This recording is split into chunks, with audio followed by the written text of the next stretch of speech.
Hey, ¿qué pasa, chicos, chicas y grandes? ¿Cómo están? Espero que se encuentren todos muy bien. Continuamos con esta aventura que espero estén disfrutando igual que yo. Hoy no me entretengo mucho en la presentación, así que pónganse cómodos, cómodas, y comencemos. El mundo perdido, de Sir Arthur Conan Doyle. Continuación. Capítulo 9. ¿Quién podía haberlo previsto? Algo terrible nos ha ocurrido. ¿Quién podía haberlo previsto? Yo no puedo prever ningún fin a nuestras dificultades. Puede ser que estemos condenados a pasar toda nuestra vida en este lugar extraño e inaccesible. Me hallo aún tan confuso que apenas puedo pensar con claridad en los hechos del presente o en las posibilidades del futuro. Lo uno se presenta a mis sentidos pasmados como algo tremendo, y lo otro tan negro como la noche. Jamás se enfrentaron otros hombres con una situación peor que esta.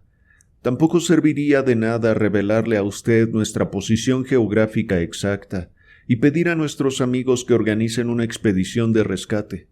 Aunque pudieran enviar una, ya se habría decidido nuestro destino, según todas las humanas probabilidades, mucho antes de que pudieran llegar a Sudamérica. En verdad, nos hallamos tan lejos de toda ayuda humana como si estuviéramos en la luna. Si hemos de salir victoriosos, serán únicamente nuestras propias virtudes las que han de salvarnos. Tengo como compañeros a 3 hombres notables, de gran vigor intelectual y de valor inquebrantable. Ahí se apoya nuestra única esperanza. Solo cuando considero los rostros tranquilos de mis camaradas, percibo alguna trémula luz a través de la oscuridad. Trato de parecer exteriormente tan despreocupado como ellos, pero en mi fuero interno estoy lleno de aprensiones.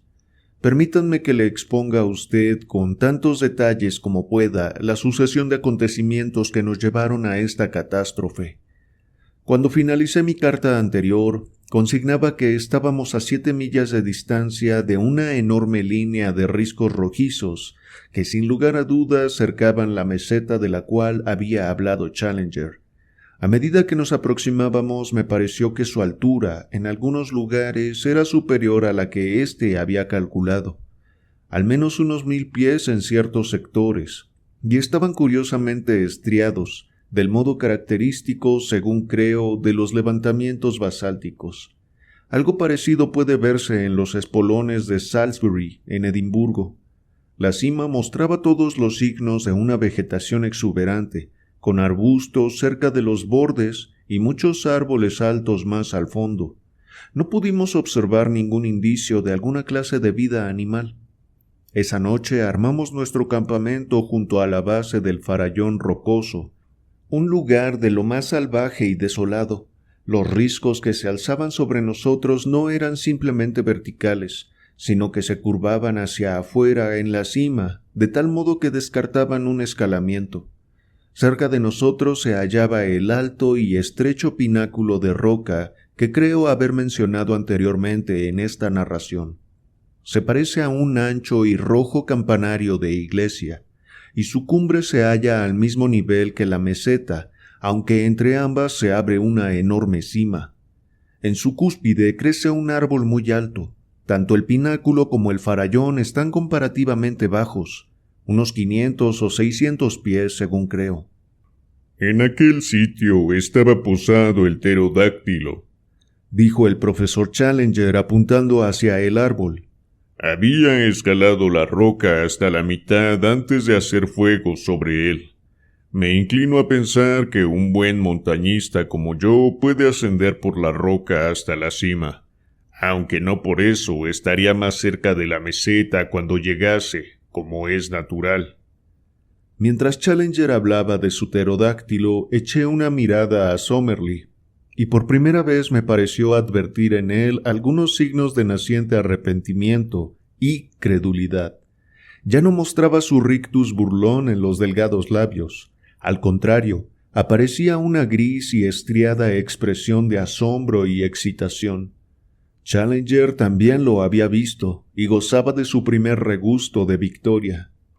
«Como es natural», dijo con su pesado y demoledor acento de sarcasmo, El profesor Summerlee deberá comprender que cuando yo hablo de un pterodáctilo quiero decir grulla, solo que se trata de la clase de grullas que carece de plumas. Tiene una piel coriácea, alas membranosas y dientes en sus mandíbulas. Dijo esto sonriendo sarcásticamente. Luego guiñó un ojo, hizo una reverencia a su colega y se alejó. Por la mañana, tras un frugal desayuno de café y mandioca, debíamos economizar nuestras provisiones. Celebramos un consejo de guerra para discutir acerca del mejor método para ascender a la meseta que se levantaba ante nosotros. Challenger ocupó la presidencia con tanta solemnidad como si fuese el presidente del Tribunal de Justicia.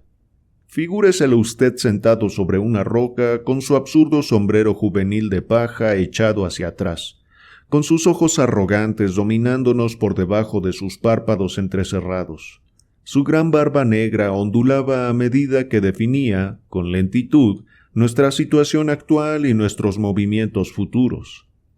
Más abajo, usted podría habernos visto a nosotros tres, yo mismo, quemado por el sol, joven y vigoroso después de nuestro vagabundeo al aire libre, Summerlee solemne pero sin perder su aire crítico, detrás de su eterna pipa, Lord John tan penetrante como el filo de una navaja de afeitar, apoyando su figura flexible y alerta sobre su rifle, y su mirada de águila fija y anhelante sobre el orador. Detrás de nosotros se agrupaban los dos morenos mestizos y el pequeño corrillo de los indios, mientras al frente, por encima, se empinaban aquellos inmensos y rojizos costillares rocosos que nos separaban de nuestro objetivo. No hace falta que explique, dijo nuestro jefe, que durante mi última visita agoté todos los medios para escalar el farallón, y no creo que ningún otro pueda triunfar allí donde yo he fracasado, siendo como soy un aceptable montañista. En esa oportunidad carecía de los instrumentos propios de un escalador de rocas, pero he tenido la precaución de traerlos ahora. Con su ayuda, sé positivamente que puedo trepar hasta la cumbre de este aislado peñasco, pero es tarea vana esa ascensión mientras no logremos superar el risco principal que sobresale por encima. Durante mi visita anterior tuve que moverme deprisa, porque se aproximaba la estación de las lluvias y se me estaban agotando las provisiones. Estos factores limitaron mi tiempo, y solo puedo afirmar que he inspeccionado unas 6 millas del farallón en dirección al este, de donde estamos ahora, sin encontrar ninguna posible senda hacia arriba. De acuerdo con eso, ¿qué podemos hacer ahora? Al parecer, solo hay un procedimiento razonable, dijo el profesor Summerlee. Puesto que usted ha explorado el este, nosotros deberíamos seguir la base del farallón hacia el oeste, para ver si hallamos un punto practicable para nuestra ascensión. Así es, dijo Lord John. La ventaja para nosotros es que esta meseta no es muy extensa, y que podremos ir rodeándola hasta encontrar un camino fácil para ascender. De lo contrario, volveremos al punto de partida.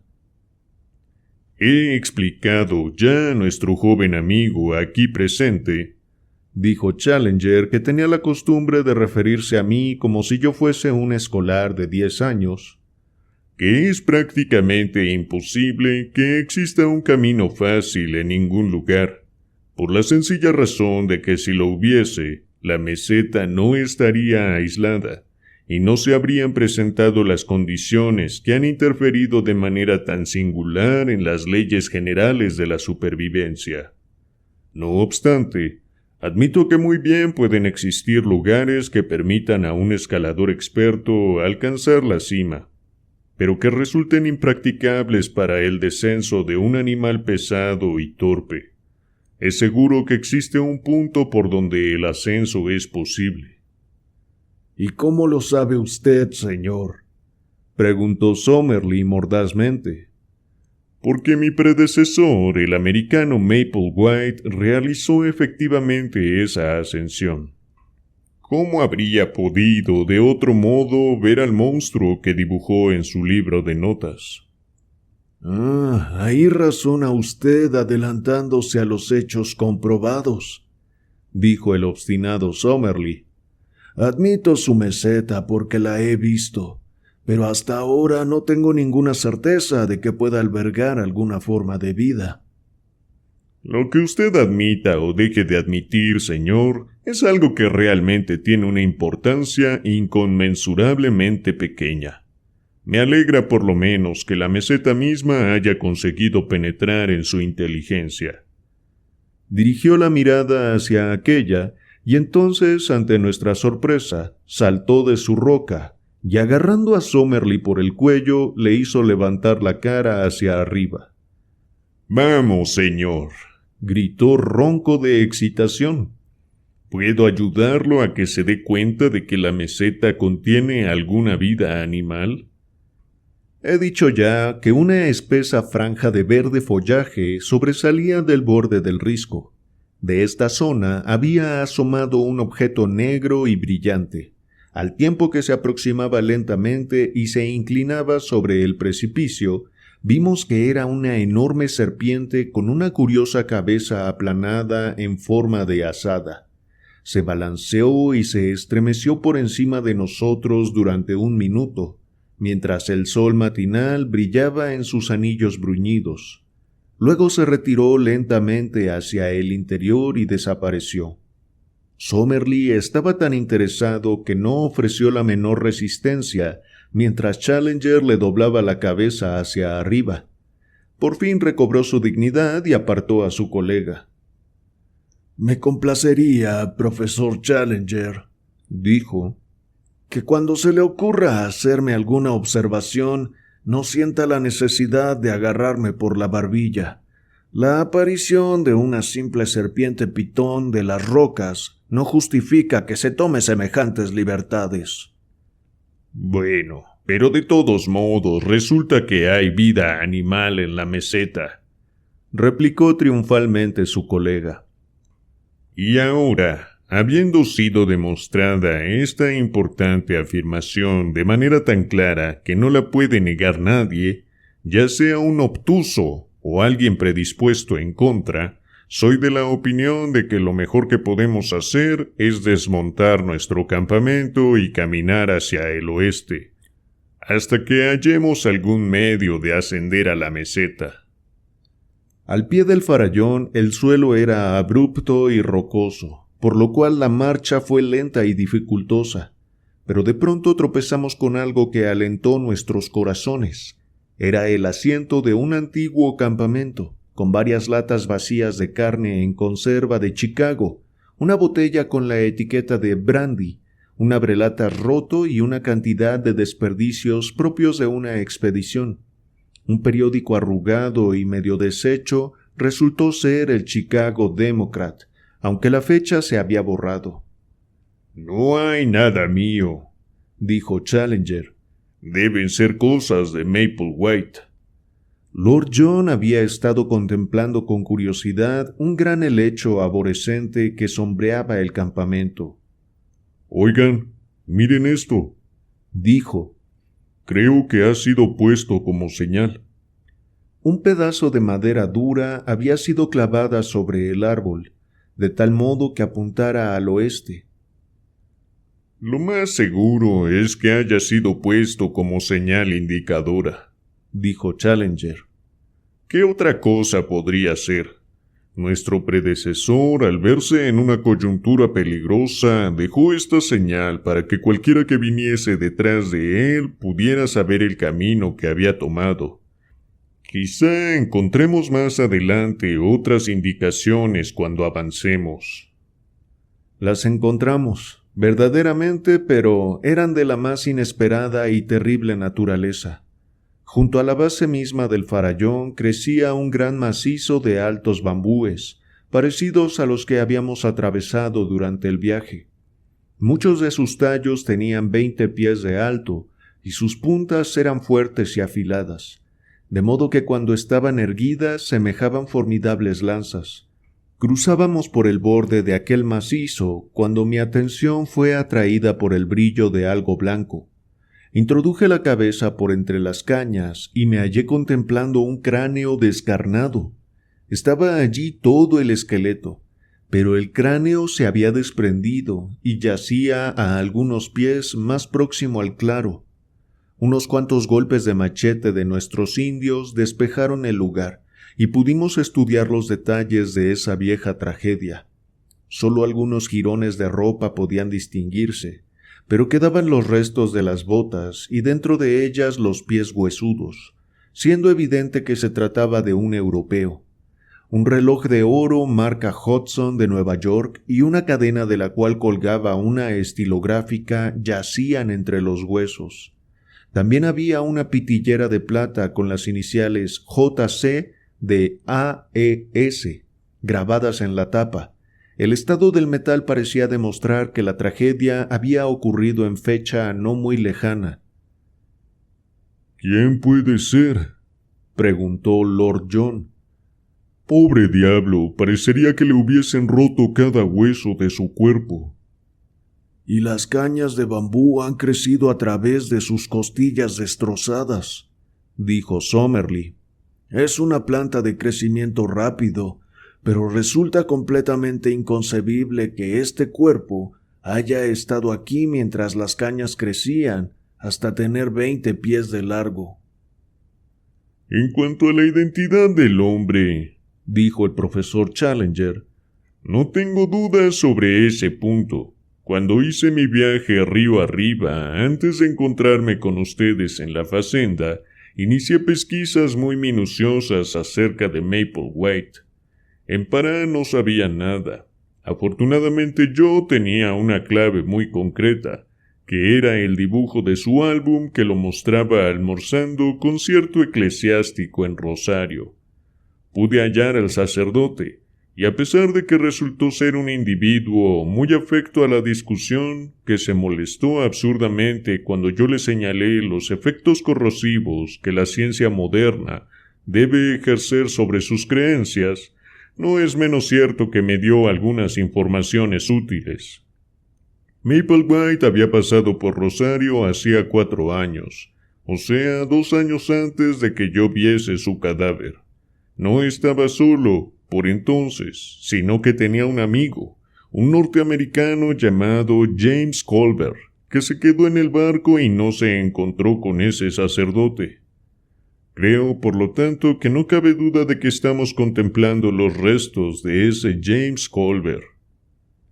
Tampoco quedan muchas dudas de cómo halló la muerte, dijo Lord John. Cayó o fue empujado desde lo alto, y así quedó empalado. ¿Cómo pudo de otro modo resultar con todos sus huesos rotos y atravesado por esas cañas cuyas puntas han crecido tan alto por encima de nuestras cabezas?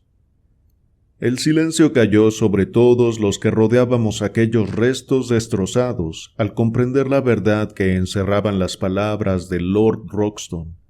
La cresta saliente del farallón se proyectaba sobre el matorral de cañas. Sin duda había caído desde arriba. Pero, ¿se había caído? ¿Había sido un accidente o, alrededor de la tierra desconocida, comenzaban ya a formarse posibilidades ominosas y terribles? Nos alejamos de allí en silencio y seguimos costeando la línea de los acantilados, que proseguía tan idéntica y sin soluciones de continuidad como algunos de esos monstruosos campos de hielo de la Antártida, que había visto descritos abarcando todo el horizonte y cayendo a plomo sobre los mástiles del navío explorador. En 5 millas no vimos ni una grieta ni una abertura. Y de pronto percibimos algo que nos llenó de nuevas esperanzas. En un hueco de la roca protegido de la lluvia había una flecha dibujada rústicamente con tiza que apuntaba hacia el oeste. «Mapplewhite otra vez», dijo el profesor Challenger. «Tenía algún presentimiento de que otros dignos pasos seguirían pronto a los suyos». Por lo visto llevaba tiza, ¿no es cierto? Una caja de tizas de colores figuraba entre los efectos que yo encontré en su mochila. Recuerdo que la blanca estaba desgastada hasta que apenas quedaba un resto. Ciertamente estas son pruebas de peso, dijo Summerlee. Solo tenemos que seguir su guía y avanzar hacia el oeste. Habríamos recorrido otras 5 millas cuando de nuevo vimos una flecha blanca sobre las rocas. Se hallaba en un punto donde la superficie del farallón se plegaba por primera vez en una estrecha grieta. Dentro de esa hendidura, otra señal de guía apuntaba hacia adelante, pero con la punta algo inclinada hacia arriba, como si el sitio indicado estuviera por encima del nivel del suelo. Era un lugar solemne, porque las murallas eran tan gigantescas y la hendidura de cielo azul tan estrecha y oscurecida por una doble franja de vegetación que sólo penetraba hasta el fondo una luz confusa y sombría. Hacía muchas horas que no probábamos bocado, y estábamos agotados por la jornada a través de suelos irregulares y pedregosos, pero nuestros nervios estaban demasiado tensos para que nos permitiésemos un alto. Ordenamos que se instalase el campamento, sin embargo, y dejando a los indios para que dispusieran esa tarea, nosotros 4, con los 2 mestizos, proseguimos por la estrecha garganta. Su boca no tenía más de 40 pies de anchura, pero se iba cerrando rápidamente, hasta que concluía en un ángulo agudo, demasiado recto y liso para ascenderlo. Ciertamente no era ese el sitio que nuestro predecesor había querido indicar. Desanduvimos nuestro camino. La garganta entera no tenía más de 1/4 de milla de profundidad, y de improviso, los veloces ojos de Lord John se posaron sobre lo que estábamos buscando. Muy alto por encima de nuestras cabezas, entre las oscuras sombras, se vislumbraba un círculo de tinieblas más profundas. Solo podía tratarse de la abertura de una cueva. La base del farallón estaba cubierta en ese lugar de piedras sueltas, y por eso no fue difícil trepar hasta allí. Cuando alcanzamos el lugar, descartamos toda duda. No solo había una abertura en la roca, sino que uno de sus lados estaba marcado de nuevo con el signo de la flecha. Aquel era el lugar, y ese era el medio por el cual Mapplewhite y su desventurado compañero habían realizado su ascenso. Estábamos demasiado excitados para retornar al campamento. Debíamos iniciar nuestra primera exploración en el acto. Lord John tenía una linterna eléctrica en su mochila, y ella nos serviría para alumbrarnos. Avanzó proyectando su pequeño y claro círculo de luz amarilla por delante, mientras nosotros seguíamos sus huellas en fila india. Era evidente que la cueva había sido perforada por las aguas, porque los costados eran lisos y el piso estaba cubierto de cantos rodados. Sus dimensiones solo facilitaban el paso de un hombre agachado. Durante unas 50 yardas corría en línea casi recta dentro de la roca, y luego ascendía en ángulo de 45 grados. De improviso esa inclinación se hizo más empinada aún y tuvimos que trepar con manos y rodillas por entre los pedruscos sueltos que resbalaban debajo de nosotros. De pronto brotó una exclamación de Lord Roxton. «Está obstruida», dijo. Arracimándonos detrás de él, vimos en el amarillo campo de luz de su linterna una pared de rotas piedras basálticas que se extendía hasta la bóveda. «Se ha hundido el techo». En vano arrancamos algunos de sus trozos. La única consecuencia fue que las piedras mayores se desprendieran, amenazando con rodar por la pendiente y aplastarnos. Era evidente que el obstáculo era muy superior a cuantos esfuerzos hiciéramos para removerlo. El camino que Mapplewhite había seguido en su ascenso ya no era accesible. Demasiado descorazonados para hablar, descendimos a tropezones por el oscuro túnel y desanduvimos el camino hacia nuestro campamento. Sin embargo, ocurrió un incidente antes de que abandonásemos la garganta, que tiene importancia, teniendo en cuenta lo que sucedió después. Estábamos juntos formando un pequeño grupo al pie de aquel abismo, unos 40 pies por debajo de la boca de la cueva, cuando una enorme roca rodó de pronto hacia abajo y pasó junto a nosotros lanzada con tremenda fuerza. Fue una escapada casi milagrosa para todos y cada uno de nosotros. No podíamos ver de dónde había venido la roca, pero nuestros criados mestizos, que todavía estaban en la boca de la cueva, dijeron que había pasado ante ellos y que posiblemente había caído desde la cumbre. Al mirar hacia arriba no pudimos ver ningún signo de movimiento entre la maraña verde que coronaba la cima del risco. Sin embargo, poca duda había de que la piedra estaba asestada contra nosotros. Por lo tanto, el incidente apuntaba hacia la existencia de seres humanos malignos sobre la meseta.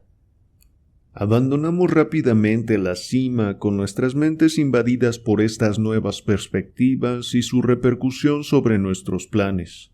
La situación era ya harto difícil antes de lo sucedido, pero si a los obstáculos de la naturaleza se sumaba la deliberada oposición del hombre, nuestro caso era verdaderamente desesperado.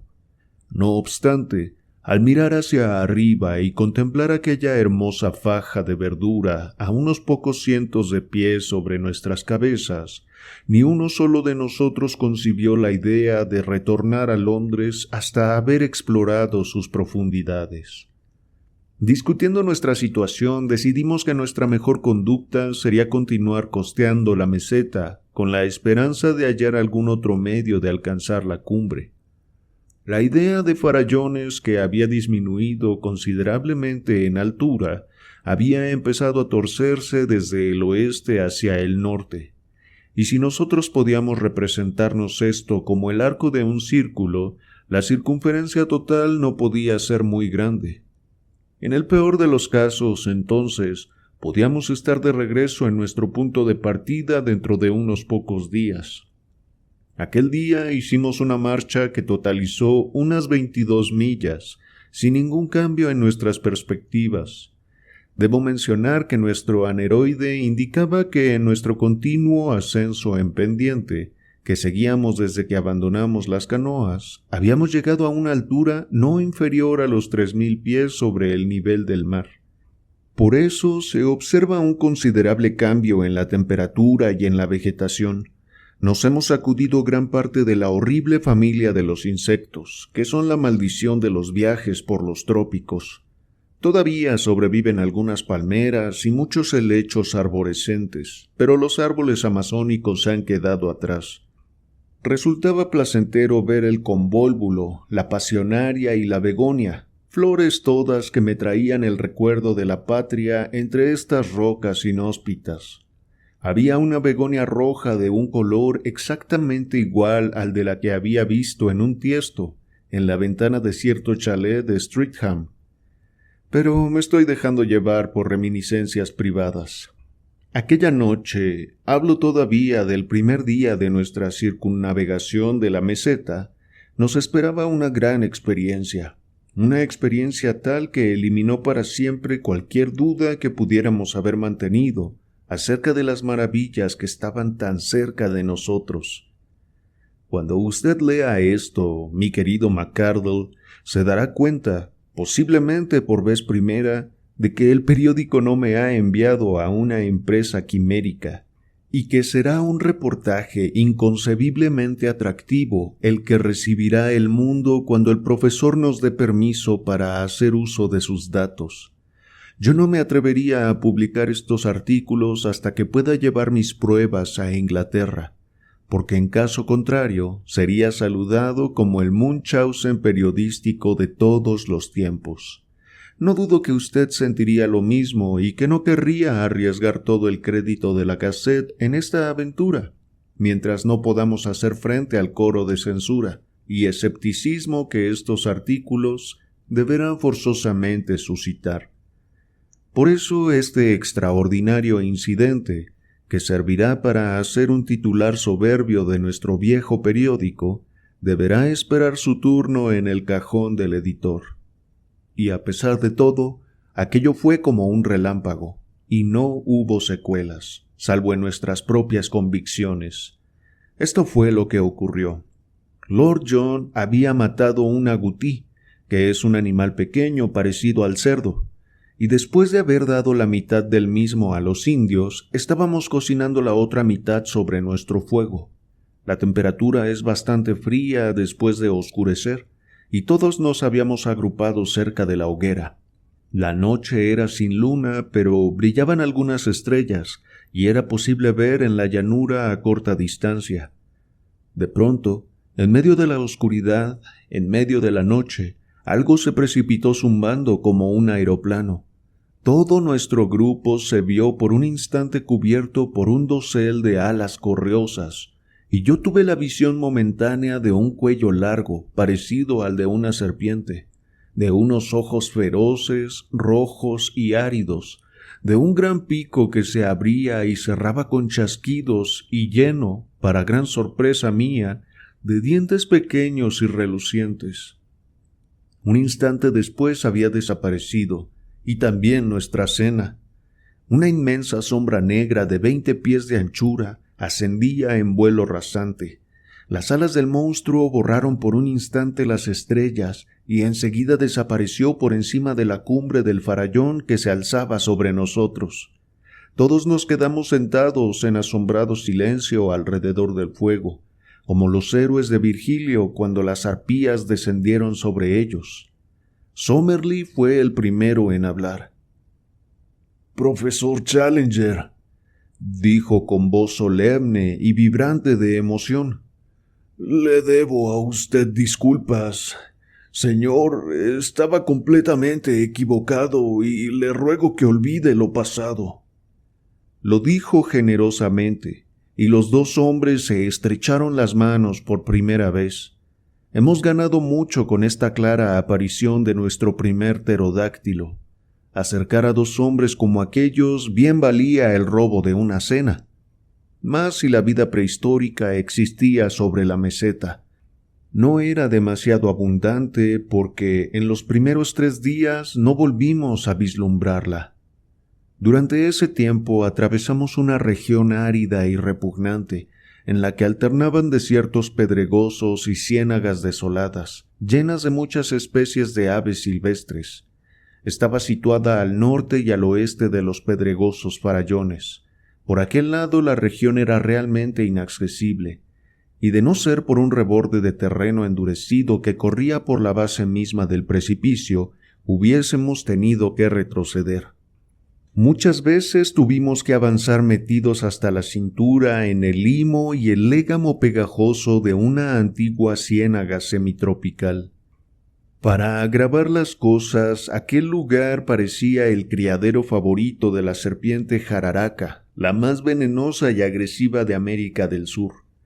Una y otra vez aquellos horribles animales nos acometían entre retorcimientos y brincos por la superficie de aquel pútrido fangal, y solo podíamos sentirnos a salvo de ellos teniendo nuestros fusiles siempre listos para disparar.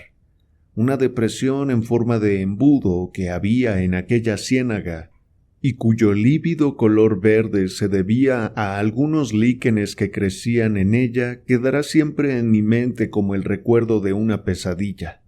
Parecía que aquel lugar había sido un nido especial para aquellos bichos asquerosos.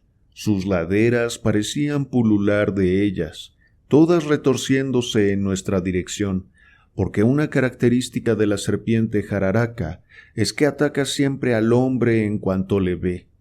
Eran demasiadas para que las matásemos a tiros, de modo que pusimos pies en polvorosa y corrimos hasta quedar exhaustos.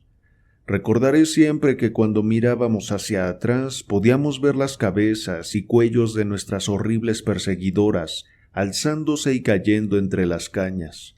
En el mapa que estamos levantando se llamará Ciénaga de las Jararacas.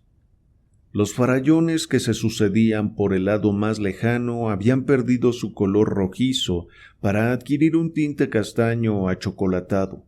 La vegetación era más raleada en la cima de los mismos y su altitud había descendido a 300 o 400 pies, pero por ningún lugar encontramos punto alguno que permitiese escalarlos.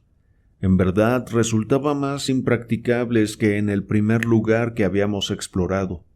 En la fotografía que saqué del desierto pedregoso puede apreciarse su absoluto empinamiento. Pero sin duda, dije yo cuando discutíamos la situación, la lluvia debe labrarse un camino por algún lado. Debe haber alguna clase de canales por donde salga el agua en las rocas. Nuestro joven amigo tiene intervalos de lucidez, dijo el profesor Challenger dándome palmaditas en el hombro. Por algún lado tiene que pasar la lluvia, insistí. Se aferra con firmeza a la realidad. El único inconveniente es que hemos probado en forma concluyente con nuestro examen ocular que no hay canales de agua bajo las rocas. Entonces, ¿a dónde va? Insistí. Creo que se puede asegurar imparcialmente que si el agua no corre hacia afuera, es porque corre hacia adentro. Pues entonces debe haber un lago en el centro. Eso creo yo. Es más que probable que el lago sea un antiguo cráter, dijo Somerly. La totalidad de la formación es, por supuesto, eminentemente volcánica, pero como quiera que sea, yo presumo que hallaremos que la superficie de la meseta forma un declive hacia el interior, con un considerable depósito de agua en el centro, que debe desaguar por algún canal subterráneo en los pantanos de la ciénaga de las Jararacas. O quizás sea la evaporación la que mantiene el equilibrio, observó Challenger. De inmediato ambos sabios se extraviaron en una de sus habituales discusiones científicas, que para el profano eran tan comprensibles como el chino. Al sexto día completamos nuestra circunvalación de los farallones, encontrándonos de vuelta en el lugar del primer campamento, junto al aislado pináculo de piedra. Constituíamos un grupo desconsolado porque nuestra investigación no podía haber sido más minuciosa, y era ya absolutamente seguro que no existía ningún punto por donde el hombre más activo pudiera tener la posibilidad de escalar el risco. El lugar que las marcas de tiza de Maple White habían señalado como su propia vía de acceso era ahora completamente intransitable. ¿Qué íbamos a hacer ahora? Nuestros depósitos de provisiones, secundados por nuestros fusiles, se mantenían bien, pero llegaría el día en que necesitarían llenarse de nuevo. La estación de las lluvias debería comenzar en un par de meses, y entonces seríamos arrastrados de nuestro campamento por las aguas. La roca era más dura que el mármol, y ningún intento de labrar un sendero hasta semejante altura era posible con el tiempo y los recursos de que disponíamos. No debe extrañar que esa noche intercambiáramos miradas lúgubres y fuésemos a buscar nuestras mantas casi sin hablar. Recuerdo que cuando nos dispusimos a dormir, mi última visión fue la de Challenger puesto en cuclillas junto al fuego, como una monstruosa rana toro, con su enorme cabeza entre las manos, sumido aparentemente en los más profundos pensamientos y completamente absorto como para oír las buenas noches que le deseé. Pero el Challenger que nos saludó en la mañana siguiente era muy distinto. Era un Challenger que resplandecía de satisfacción y autocomplacencia en toda su persona. Cuando nos reunimos para desayunar, se nos presentó con un aire de desaprobación y falsa modestia en sus ojos, como si dijese: «Yo sé que merezco todo lo que ustedes pueden decir, pero les suplico que no me hagan enrojecer de vergüenza diciéndolo». Su barba se erizaba exultante, su pecho se henchía y tenía metida su mano bajo la solapa de su chaqueta. Quizá él se represente algunas veces así en su fantasía, adornando el pedestal vacante de Trafalgar Square y aumentando con uno más los horrores de las calles de Londres. ¡Eureka!, gritó con sus dientes brillando a través de la barba. Caballeros, felicítenme, felicitémonos todos. El problema está resuelto. ¿Ha descubierto un medio para subir? Me atrevo a pensarlo. ¿Por dónde? Por toda respuesta apuntó con la mano hacia el pináculo parecido a un campanario que se elevaba a nuestra derecha. Nuestros rostros, el mío al menos, se desanimaron al examinarlo. Nuestro compañero nos daba la seguridad de que podía escalarse, pero un horrible abismo se abría entre aquel y la meseta. «Nunca podremos cruzarlo», dije con voz entrecortada. Por lo menos podemos alcanzar todos la cima del pináculo, dijo él. Cuando estemos arriba, seré capaz de demostrarles que los recursos de una mente inventiva aún no están exhaustos. Después de desayunar, desempaquetamos el bulto en que nuestro jefe había traído sus útiles de escalador. Del mismo, Challenger extrajo un rollo de cuerda de la mayor resistencia y ligereza, de 150 pies de largo, hierros y ganchos de alpinista y otros artefactos.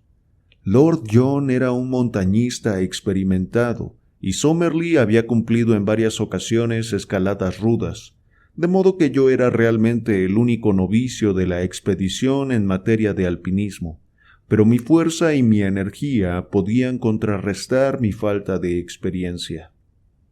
En realidad la empresa no era muy dura, a pesar de que hubo momentos en que se me erizaron los cabellos.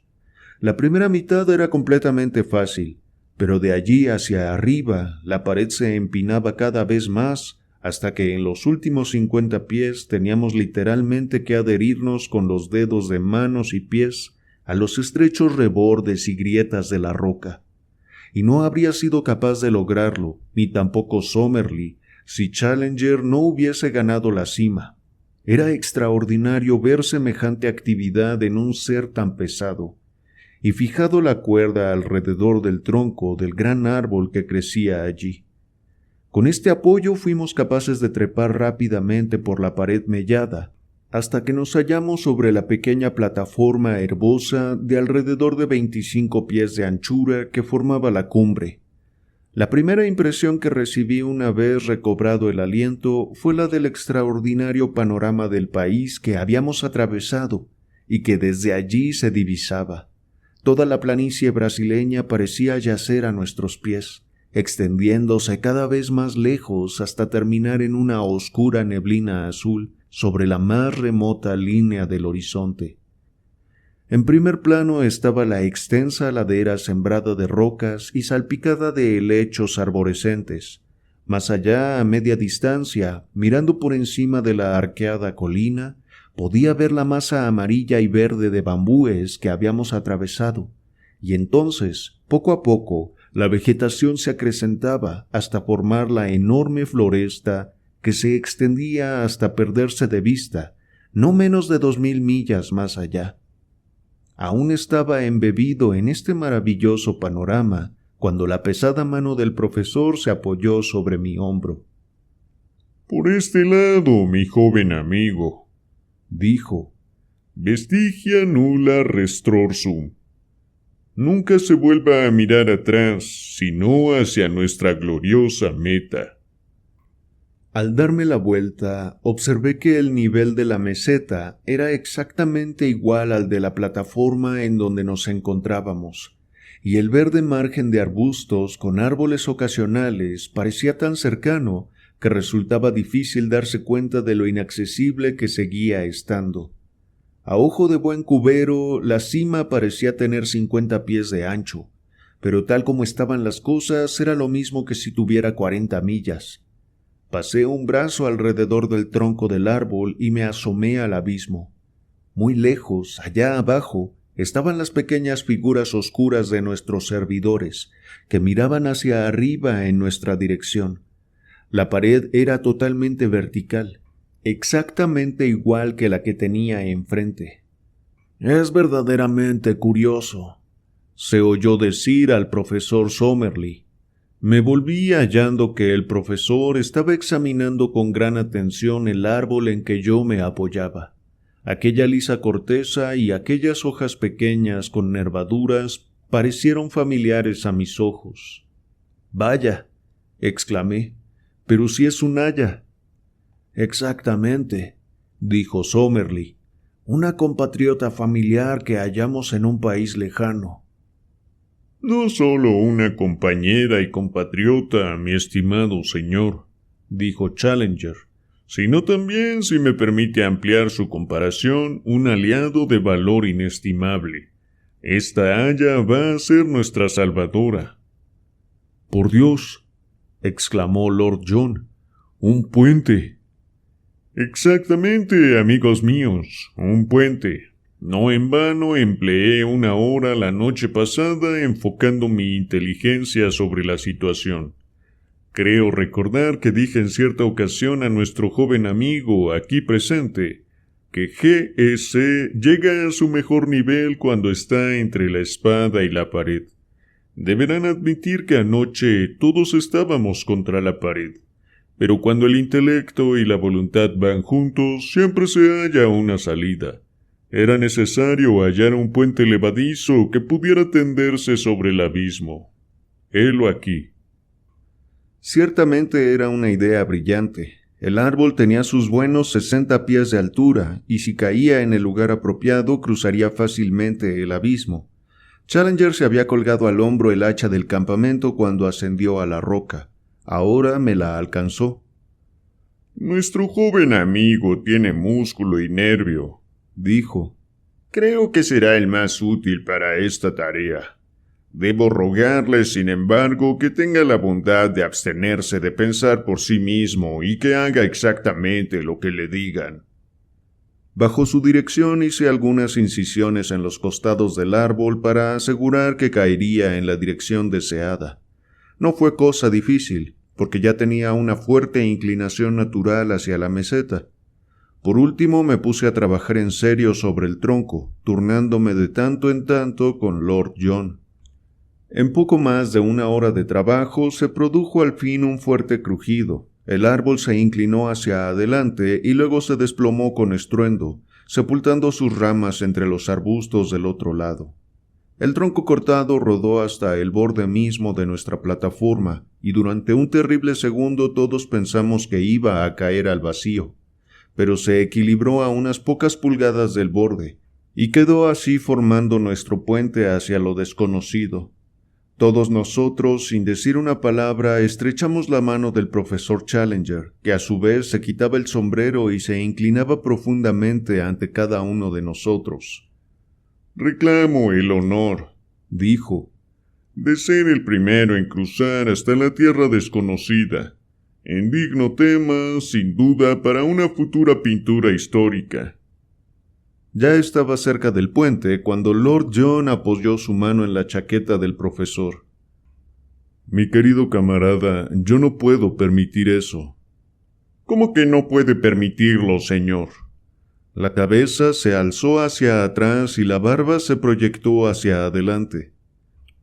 «Cuando se trata de asuntos científicos, como usted sabe, yo le sigo como jefe porque es su campo. Es usted un hombre de ciencia. Pero a usted le toca seguirme a mí cuando se trata de asuntos que entran en mi ramo». «¿Su ramo, señor?» «Todos tenemos nuestra profesión, y la mía es la milicia. De acuerdo con lo que pienso, estamos invadiendo un nuevo país que lo mismo puede estar atestado de enemigos como no estarlo. El embarcarse ciegamente en él por falta de un poco de sentido común y paciencia no entra en mi concepción del mando». Era tan razonable esta amonestación que no podía ser desatendida. Challenger movió la cabeza y se encogió de hombros. «Y bien, señor, ¿qué propone usted?»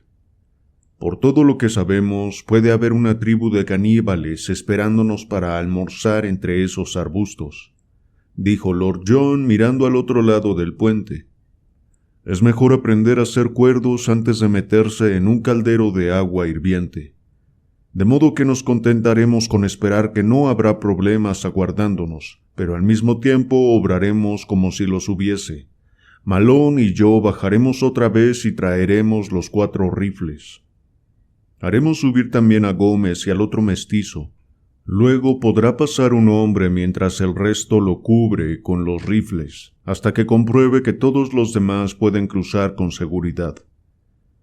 Challenger se sentó en el tronco cortado y gruñó de impaciencia, pero Summerlee y yo estuvimos de acuerdo en que Lord John fuera nuestro jefe cuando se trataba de cuestiones prácticas.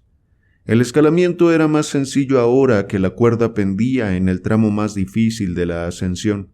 En menos de una hora subimos los rifles y la escopeta. También ascendieron los 2 mestizos y bajo las órdenes de Lord John habían acarreado un fardo de provisiones, para el caso de que nuestra exploración fuese prolongada. Cada uno de nosotros llevaba bandoleras de cartuchos. Adelante, Challenger, si insiste usted realmente en ser el primero en pasar. Le quedo muy agradecido por su amable autorización, dijo el iracundo profesor. Por cierto, nunca hubo hombre tan refractario a toda forma de autoridad como él. Ya que usted es tan bondadoso como para permitírmelo, ciertamente cargaré sobre mi persona la misión de actuar como explorador en esta ocasión. Sentado a horcajadas en el tronco, con las piernas colgando sobre el abismo y el hacha sujeta a la espalda, Challenger se deslizó con pequeños enviones apoyándose en las manos, llegando enseguida al otro lado. Trepó hasta arriba y agitó sus brazos en el aire. ¡Al fin!, gritó. ¡Al fin! Yo lo observaba ansiosamente, con la vaga sensación expectante de que algo terrible podría lanzarse sobre él desde la verde cortina de vegetación que se alzaba detrás de él. Pero todo estaba en calma, salvo que un extraño pájaro multicolor alzó el vuelo bajo sus pies y desapareció entre los árboles. Summerlee fue el segundo. Semejante energía en tensión encerrada en un armazón tan frágil siempre resultaba maravillosa. Insistió en llevar 2 rifles colgados de sus espaldas, para que de ese modo ambos profesores estuvieran armados una vez que él hubiese pasado. Enseguida pasé yo tratando de no mirar hacia abajo, a la cima horrorosa que estaba trasponiendo. Summerlee me extendió la culata de su rifle y un instante después pude agarrarle de la mano. En cuanto a Lord John, cruzó caminando y sin apoyo. Debe tener nervios de acero. Y ya estábamos allí los 4, en el país de los sueños, en el mundo perdido de Mapplewhite. A todos nos pareció que era el momento de nuestro supremo triunfo. ¿Quién iba a sospechar que era el preludio de nuestro supremo desastre? Permítame describirle en pocas palabras el golpe demoledor que cayó sobre nosotros.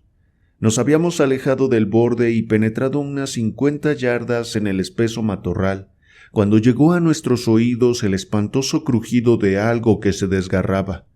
Como impulsados por un mismo movimiento, todos desanduvimos a la carrera el camino que habíamos seguido. El puente había desaparecido. Cuando me asomé a mirar por el borde, vi muy lejos allá abajo, al pie del farallón, una masa revuelta de ramas y del tronco hechas astillas. Era nuestra haya. Había cedido al borde de la plataforma, dejándola caer. Por un instante esa fue la explicación que se nos ocurrió a todos.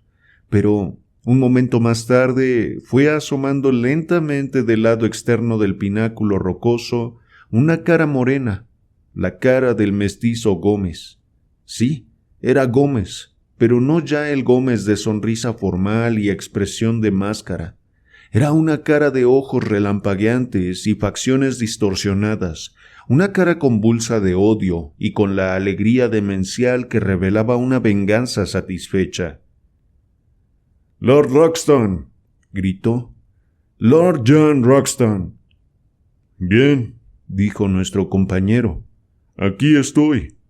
«Sí, ahí está usted, y ahí se quedará, perro inglés. He esperado mucho, pero al final llegó mi ocasión. Subir les ha resultado difícil, pero más difícil les resultará bajar. Malditos idiotas, estáis atrapados. Todos. Estábamos demasiado asombrados para hablar. Solo podíamos permanecer inmóviles, con la mirada fija y llena de asombro. Una gran rama rota que yacía sobre la hierba mostraba de dónde había sacado la palanca que había usado para volcar nuestro puente. La cara había desaparecido, pero volvió a emerger aún más frenética que antes. «Ya estuvimos a punto de matarlos con una piedra desde la cueva», gritó. «Pero esto es mejor. Es más lento y terrible. Sus huesos se blanquearán ahí arriba y nadie sabrá dónde yacen para venir a enterrarlos. Y cuando esté agonizando, acuérdese de López, a quien mató usted en el río Putumayo hace 5 años. Yo soy hermano suyo y moriré feliz ahora, porque su memoria ha sido vengada». Sacudió una mano furiosa hacia nosotros y luego todo quedó en silencio. Si el mestizo hubiese consumado simplemente su venganza para huir enseguida, quizá todo le hubiese salido bien. Fue ese impulso estúpido e irresistible del temperamento latino para actuar dramáticamente lo que provocó su propia ruina. Roxton, el hombre que había conquistado el nombre de Mayal del Señor en 3 países, no era alguien a quien se podía insultar impunemente. El mestizo estaba descendiendo por el lado exterior del pináculo, pero antes de que pudiese llegar al suelo, Lord John había corrido por el borde de la meseta hasta alcanzar un punto desde donde podía ver a su hombre. Solo hubo un disparo de su rifle, y aunque no veíamos nada, pudimos escuchar el alarido y luego el distante golpe sordo de un cuerpo al caer. Roxton volvió a donde estábamos nosotros y su rostro parecía de granito. «He sido un ciego y un tonto», dijo amargamente. «Ha sido mi estupidez la que ha puesto a ustedes en esta dificultad. Debería haber recordado que estos hombres tienen una memoria que no falla cuando se trata de una deuda de sangre familiar. Debí mantenerme en guardia con más cuidado». «¿Y qué hay del otro? Hicieron falta 2 para arrastrar ese árbol por encima del borde». «Pude haberlo matado, pero le dejé ir. Puede ser que no haya tomado parte en esto. Quizá hubiese hecho mejor en matarlo porque es posible que haya echado una mano, como dicen ustedes». Ahora que teníamos la clave de su acción, cada uno de nosotros hizo memoria y pudo recordar algún acto siniestro de parte del mestizo, su constante deseo de conocer nuestros planes, su detención junto a nuestra tienda cuando estaba escuchando subrepticiamente lo que hablábamos, las furtivas miradas de odio que habíamos sorprendido de tanto en tanto. Todavía estábamos discutiendo el asunto, procurando ajustar nuestras mentes a las nuevas circunstancias, cuando una singular escena que se estaba produciendo allá abajo en la llanura atrajo nuestra atención. Un hombre de blancas vestiduras, que no podía ser otro que el mestizo superviviente, corría como si la muerte pisara sus talones. Detrás de él, a unas pocas yardas de distancia, saltaba la enorme figura de ébano de Sambo, nuestro leal negro. Mientras estábamos mirando, dio un gran salto sobre la espalda del fugitivo y le echó los brazos al cuello. Rodaron juntos por el suelo. Un instante después, Sambo se levantó, miró al hombre postrado en tierra y, agitando gozosamente las manos hacia nosotros, echó a correr en nuestra dirección. La figura blanca quedó inmóvil en medio de la gran planicie. Los 2 traidores habían sido destruidos, pero el daño que habían ocasionado les sobrevivía. No podíamos regresar al pináculo por ningún medio. Habíamos sido habitantes del mundo, ahora éramos habitantes de la meseta. Ambas cosas estaban separadas y aparte. Allí estaba la llanura que conducía al lugar donde estaban las canoas. Más allá, detrás del horizonte brumoso y violeta, estaba el río que conducía de regreso a la civilización. Pero faltaba el eslabón entre ambos mundos. Ningún ingenio humano podía sugerir los medios de tender un puente sobre el abismo que abría sus fauces entre nosotros y nuestras vidas pasadas. Un solo instante había alterado todas las condiciones de nuestra existencia. En un momento como aquel pude comprender la fibra que templaba el carácter de mis 3 compañeros. Estaban serios, es verdad, y pensativos, pero con una indomable serenidad. Por el momento no podíamos hacer nada salvo sentarnos entre los arbustos pacientemente, y esperar la llegada de Sambo. Su honesta cara negra apareció al fin sobre las rocas y su hercúlea figura emergió en la cima del pináculo. —¿Qué hago ahora? —gritó. —Ustedes decirme y yo lo hago. Era una pregunta más fácil de hacer que de contestar. Solo una cosa estaba clara. Él era nuestro único vínculo seguro con el mundo exterior. Por ningún motivo debía abandonarnos. —No, no —gritó—, yo no los abandono. Pase lo que pase, siempre me encuentran aquí, pero no capaz de hacer quedar los indios. Ya dicen demasiado que Curupuri vive en este lugar y que ellos se van a casa. Entonces, si ustedes los dejan, no sé si poder hacerlos quedar. —Hágalos esperar hasta mañana, Sambo —grité—. Así podré enviar una carta con ellos. —Muy bien, señor. Yo prometo que ellos esperar hasta mañana —dijo el negro—. ¿Pero qué puedo hacer por ustedes ahora? Había muchas cosas que podía hacer, y el fiel compañero las hizo admirablemente. Ante todo, siguiendo nuestras instrucciones, desató la cuerda que habíamos fijado al tocón del árbol, y nos lanzó un extremo a través del precipicio. No era más gruesa que las que se usan para tender ropa, pero poseía gran resistencia y aunque no podíamos hacer un puente con ella, podía sernos de inestimable utilidad si teníamos que efectuar algún escalamiento. Luego sujetó el fardo de víveres que habíamos subido al extremo de la cuerda que había conservado y así pudimos tirar del mismo hasta alcanzarlo.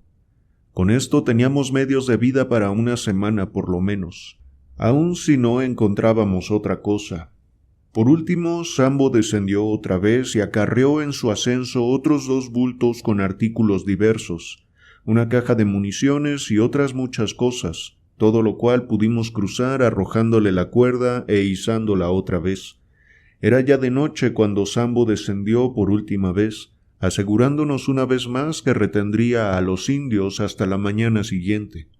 Y así fue como pasé casi la totalidad de aquella noche, la primera sobre la meseta, poniendo por escrito nuestras experiencias, a la luz de una linterna de una sola bujía.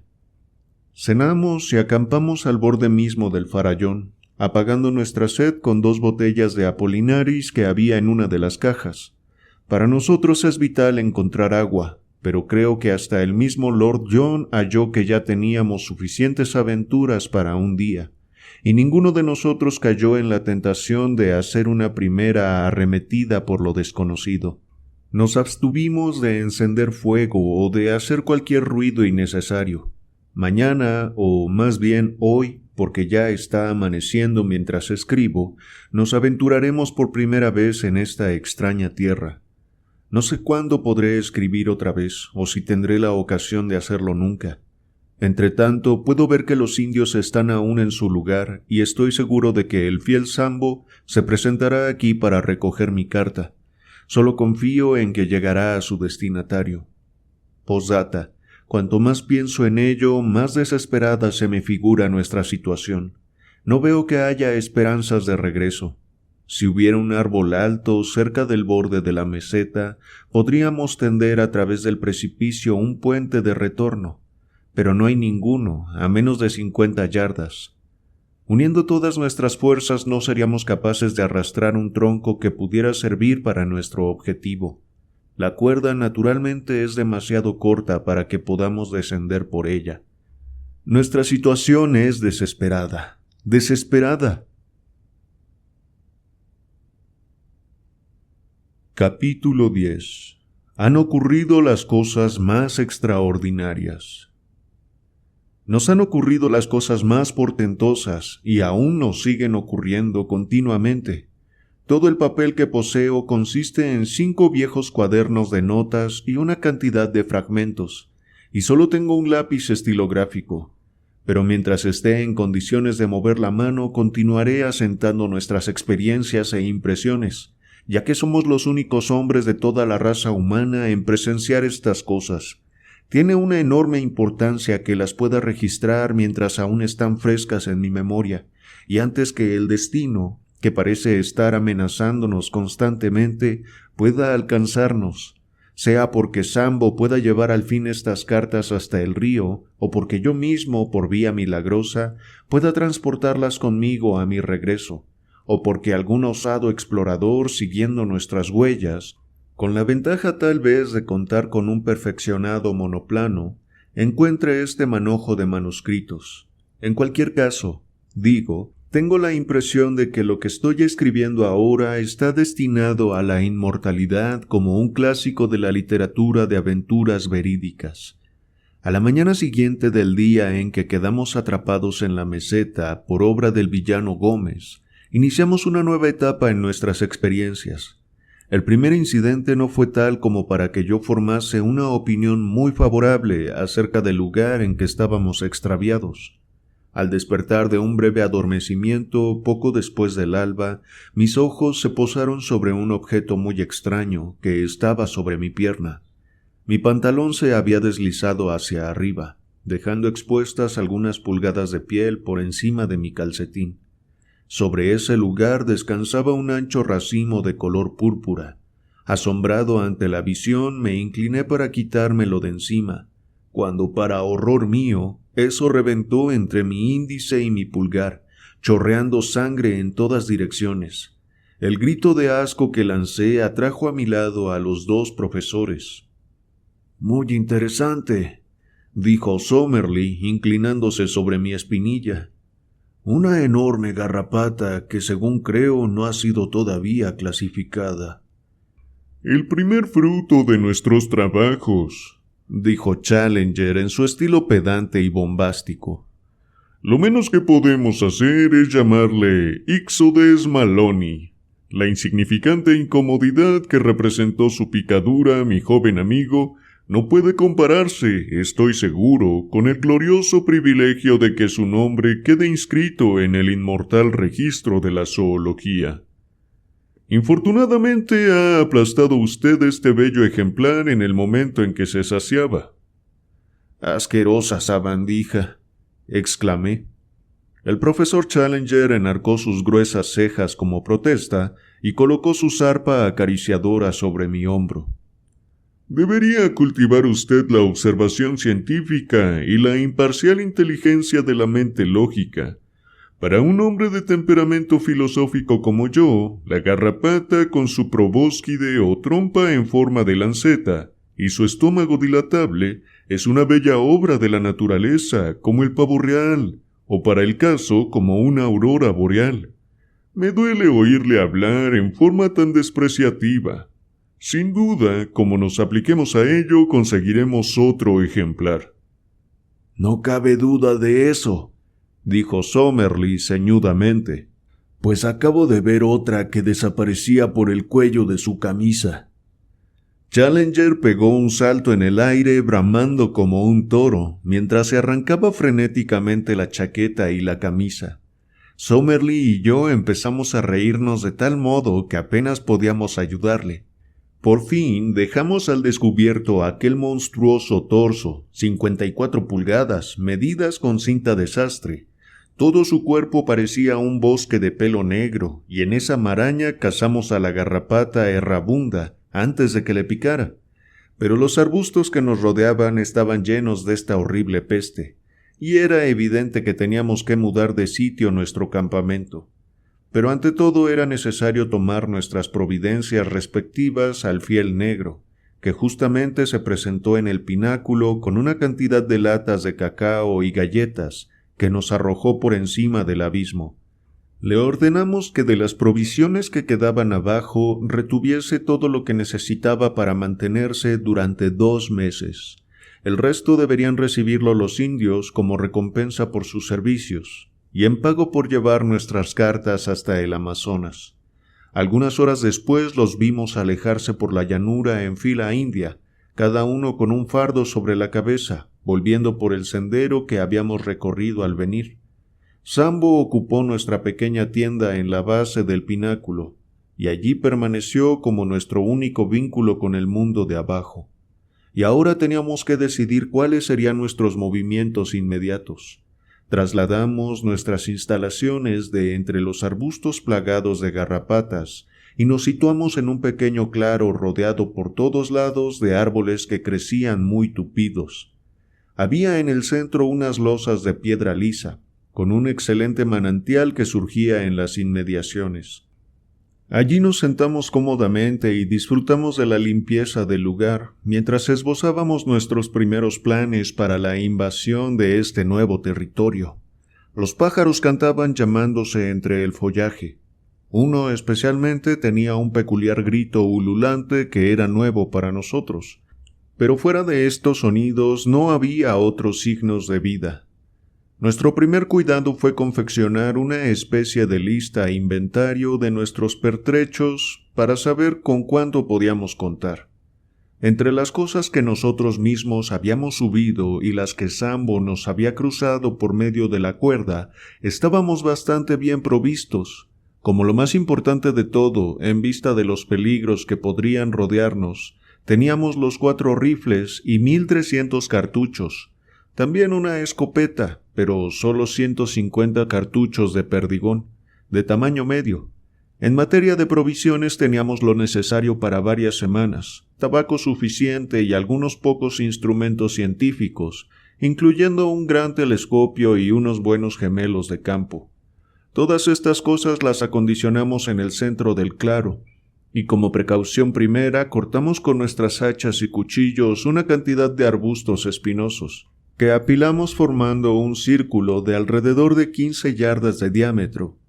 Este sería nuestro cuartel general y nuestro refugio en caso de repentino peligro, además de constituir nuestra caseta de guardia y depósito de pertrechos. Lo bautizamos Fuerte Challenger. Era mediodía, antes de que termináramos de instalarnos con seguridad. El calor no era opresivo y las características generales de la meseta, tanto en temperatura como en vegetación, eran más bien propias de un clima templado. Hayas, robles y hasta abedules podían descubrirse entre la maraña de árboles que nos cercaban. Un inmenso ginkgo que sobrepasaba a todos los demás árboles extendía sus ramas y su follaje parecido a una cabellera femenina sobre el fuerte que habíamos construido. A su sombra continuamos nuestra discusión mientras Lord John, que había tomado rápidamente el mando a la hora de la acción, nos explicaba sus puntos de vista. Hasta tanto los hombres y las bestias no nos hayan visto u oído, estamos seguros, dijo. Cuando sepan que estamos aquí, nuestras dificultades comenzarán. Hasta ahora no hay señales de que nos hayan sorprendido. Por lo tanto, nuestra jugada debe ser seguramente permanecer ocultos por un tiempo y atisbar qué sucede en la comarca. Necesitamos saber cómo son nuestros vecinos antes de relacionarnos con ellos. Pero debemos avanzar, me atreví a señalar. Por todos los medios, hijo, avanzaremos, pero avanzaremos con sentido común. Nunca deberemos ir tan lejos como para no poder volver a nuestra base. Sobre todo no debemos nunca, a menos que sea una cuestión de vida o muerte, hacer fuego con nuestros fusiles. Pero usted hizo fuego ayer, dijo Somerly. Bueno, pero no había más remedio. No obstante, el viento era fuerte y soplaba hacia afuera de la meseta. No es muy probable que el sonido haya viajado mucho tierra adentro. A propósito, ¿cómo llamaremos a este lugar? Hubo varias sugerencias más o menos felices, pero la de Challenger fue la definitiva. Solo puede tener un nombre, dijo. Debe llevar el nombre del precursor que lo descubrió, o sea, la tierra de Mapplewhite. Y en tierra de Mapplewhite se convirtió, y así se denominará en el mapa que se ha convertido en mi tarea especial. Confío en que ese mismo nombre aparecerá en los atlas del futuro. La penetración pacífica de la tierra de Mapplewhite era el objetivo más urgente que teníamos por delante. Habíamos adquirido una evidencia ocular de que el lugar estaba habitado por algunos seres desconocidos. También el álbum de dibujos de Mapplewhite era una prueba de que podrían aparecer monstruos aún más terribles y peligrosos. El esqueleto empalado en los bambúes, que no podía haber quedado de ese modo sin ser precipitado desde lo alto, sugería la existencia de habitantes humanos, y que éstos eran de carácter malévolo. Nuestra situación, varados en aquella tierra sin posibilidades de escape, estaba claramente llena de peligros, y nuestra razón endosaba todas las medidas de precaución que la experiencia de Lord John podía sugerir. No obstante, era ciertamente imposible que nos detuviéramos en el borde de este mundo misterioso, cuando todos sentíamos que nuestras almas hormigueaban de impaciencia por avanzar y por arrancar el secreto de sus entrañas. Por lo tanto, cerramos la entrada de nuestra zareba, con algunos arbustos espinosos y abandonamos nuestro campamento, con sus depósitos enteramente rodeados por esta cerca protectora. Entonces penetramos lentamente y con precauciones en lo desconocido, siguiendo el curso del pequeño arroyo que fluía de nuestro manantial y que siempre podría servirnos de guía para regresar. A poco de partir tropezamos con señales reveladoras de que nos esperaban verdaderos portentos. Después de unos centenares de yardas de bosque espeso que contenía muchos árboles desconocidos para mí en su mayoría, pero que Summerlee, que era el botánico de la expedición, reconoció como especies de coníferas y cicadáceas, plantas desaparecidas desde hace mucho tiempo del mundo que conocemos, penetramos en una región donde el arroyo se ensanchaba y formaba un pantano bastante grande. Altas cañas de un tipo singular crecían apretadamente ante nosotros y fueron clasificadas como equisetáceas o cola de caballo en el lenguaje común. Los helechos arborescentes crecían diseminados entre ellas, balanceándose con el fuerte viento. Lord John, que marchaba a la cabeza, se detuvo súbitamente alzando la mano. «Miren esto», dijo. «Por Dios, esta debe ser la huella del padre de todos los pájaros». En el lodo blando que teníamos delante se imprimía la enorme pisada de un pie con 3 dedos. Aquel ser, cualquiera que fuese, había cruzado el pantano y se había introducido en el bosque. Todos nos detuvimos para examinar la monstruosa marca, si era verdaderamente la de un pájaro, y qué otro animal podía haber dejado semejante impresión. Su pie era tan grande como el de una avestruz, y sus dimensiones debían ser proporcionalmente enormes. Lord John miró ansiosamente a su alrededor y deslizó 2 cartuchos en su rifle para cazar elefantes. «Apuesto mi prestigio de cazador a que esta huella es fresca», dijo. «No hará ni 10 minutos que la bestia ha pasado por aquí. Observen cómo todavía resuma el agua en aquella marca más profunda. Por Júpiter, aquí pueden ver la pisada de un ejemplar más pequeño».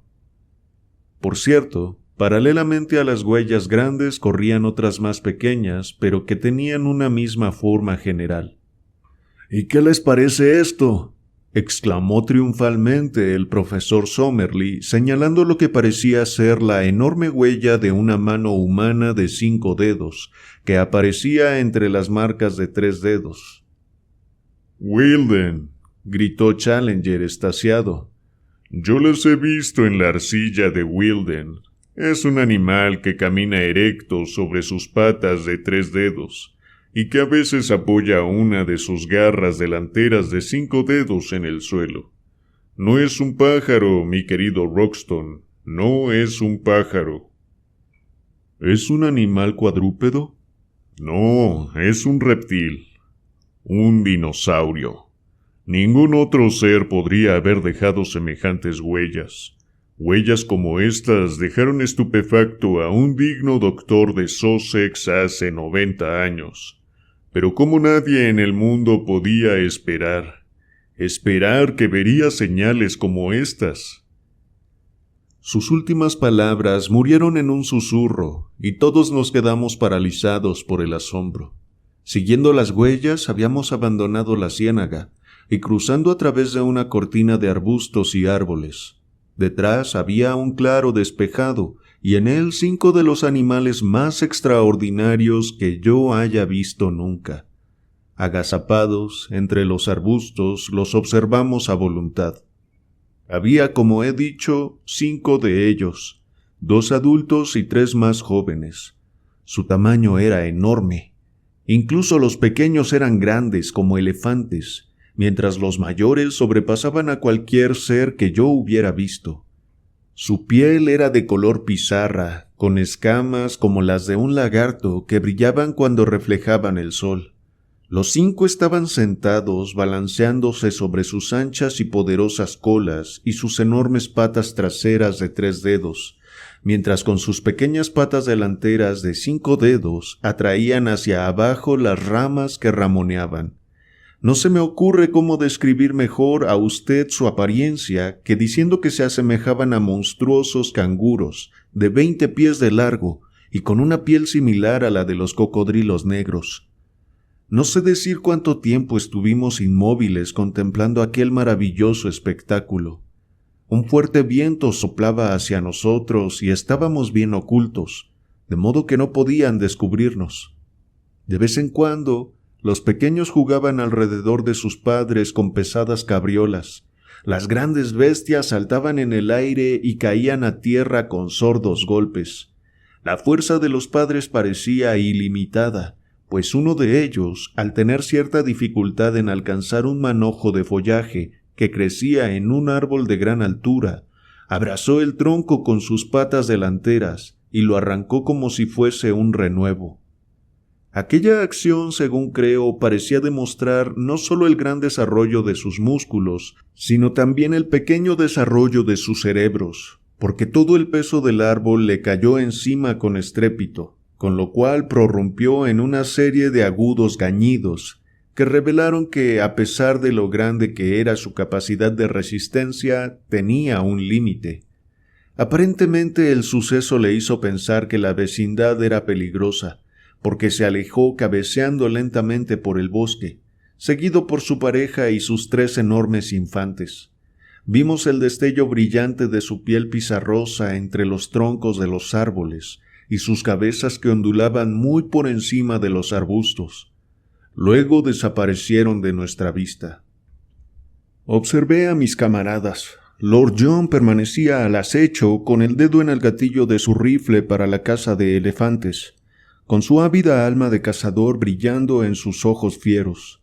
Que no hubiese dado por colocar una cabeza como aquella entre los 2 remos cruzados encima de la repisa de su chimenea en el cómodo aposento del Albany. Con todo, su razón lo refrenó, porque toda nuestra exploración de las maravillas de esta tierra desconocida dependía de que nuestra presencia permaneciese ignorada por sus habitantes. Los 2 profesores estaban sumidos en silencioso éxtasis. En medio de su excitación se habían cogido inconscientemente de la mano y permanecían como 2 niños pequeños en presencia de un prodigio. Las mejillas de Challenger se henchían con una sonrisa seráfica, y la cara sardónica se suavizaba momentáneamente en una actitud de asombro y reverencia. «Nunc dimittis», exclamó al fin. «¿Qué dirán de esto en Inglaterra?» Mi querido Somerley, yo le diré con toda seguridad lo que dirán exactamente en Inglaterra, dijo Challenger. Dirán que usted es un infernal embustero y un charlatán científico, lo mismo que usted y otros dijeron de mí. ¿Puestos ante las fotografías? Trucadas, Somerley, torpemente trucadas. ¿Aún mostrándoles ejemplares? Ahí sí que podemos atraparlos. Malone y toda su pandilla de Fleet Street pueden todavía vociferar en alabanza nuestra. 28 de agosto, el día en que vimos 5 iguanodontes vivos en un claro de la tierra de Maplewhite. Asiéntelo en su diario, mi joven amigo, y envíeselo a su pasquín. Y prepárese a recibir un puntapié de la bota del editor de turno, dijo Lord John. Las cosas son algo diferentes vistas desde la latitud de Londres, compañerito camarada. Hay muchos hombres que no cuentan jamás sus aventuras porque no esperan que les crean. ¿Quién podría censurarles por ello? A nosotros mismos esto nos parecerá algo soñado dentro de 1 mes o 2. ¿Qué dijo usted que eran? Iguanodontes, dijo Summerlee. Puede usted encontrar sus huellas por todas las arenas de Hastings, en Kent y en Sussex. Pululaban en el sur de Inglaterra cuando allí abundaban las sabrosas sustancias vegetales que les permitían alimentarse. Cuando las condiciones cambiaron, las bestias no pudieron sobrevivir. Al parecer, aquí no han cambiado esas condiciones y estas bestias siguen viviendo. Si alguna vez logramos salir vivos de aquí, me gustaría llevar conmigo una cabeza, dijo Lord John. Por Dios, si vieran esto, algunos de los muchachos de Somalia y Uganda se pondrían verdes. No sé lo que ustedes piensan, camaradas, pero yo me huelo algo extraño, como si estuviéramos todo el tiempo sobre una capa de hielo a punto de quebrarse. Yo tenía la misma sensación de misterio y peligro, que parecía rodearnos por todas partes. Entre las tinieblas de la arboleda se cernía una constante amenaza, y cuando mirábamos su sombrío follaje, vagos terrores se insinuaban en nuestros corazones. Es cierto que aquellos monstruosos seres que habíamos visto eran bestias inofensivas y torpes, que no parecían capaces de causar daño a nadie, pero en este mundo de maravillas podrían hallarse otros supervivientes. ¿Cuántos horrores activos y feroces podrían hallarse listos para abalanzarse sobre nosotros, desde sus cubiles en las rocas o entre la maleza? Poco sé de la vida prehistórica, pero tengo un claro recuerdo de un libro que había leído, y que hablaba de seres que vivían cazando leones y tigres, lo mismo que un gato mata ratones. ¿Qué pasaría si hubiese animales semejantes en los bosques de la tierra de Maple White? Aquella misma mañana, la primera que pasábamos en el nuevo país, parecía predestinada a que descubriéramos los extraños riesgos que nos rodeaban. Fue una aventura aborrecible que aún me resulta odioso recordar. Sí, como decía Lord John, el claro de los iguanodontes persistirá en nuestra memoria como un sueño. No menos cierto es que el pantano de los pterodáctilos será para siempre nuestra pesadilla. Voy a relatar con exactitud lo que ocurrió. Avanzábamos muy lentamente por los bosques, en parte porque Lord John actuaba como explorador antes de dejarnos proseguir, y en parte porque a cada paso uno u otro de nuestros profesores se detenía estático y lanzaba una exclamación de asombro ante alguna flor o insecto que se le presentaba como de una nueva especie. Habríamos andado 2 o 3 millas en total, manteniéndonos junto a la orilla derecha del arroyo, cuando llegamos a un claro bastante grande que se abría entre los árboles. Un cinturón de maleza ascendía hasta una confusa masa de rocas. Toda la meseta estaba sembrada de cantos rodados. Caminábamos lentamente hacia esas rocas, entre arbustos que nos llegaban a la cintura, cuando advertimos un extraño y profundo sonido formado por graznidos y silbidos, que llenaban los aires con una constante algarabía que parecía provenir de algún lugar situado muy cerca y frente a nosotros. Lord John levantó su mano en señal de que nos detuviéramos y se abrió camino velozmente, deteniéndose y corriendo hasta la línea de rocas. Vimos cómo espiaba por encima de ellas y hacía un gesto de asombro.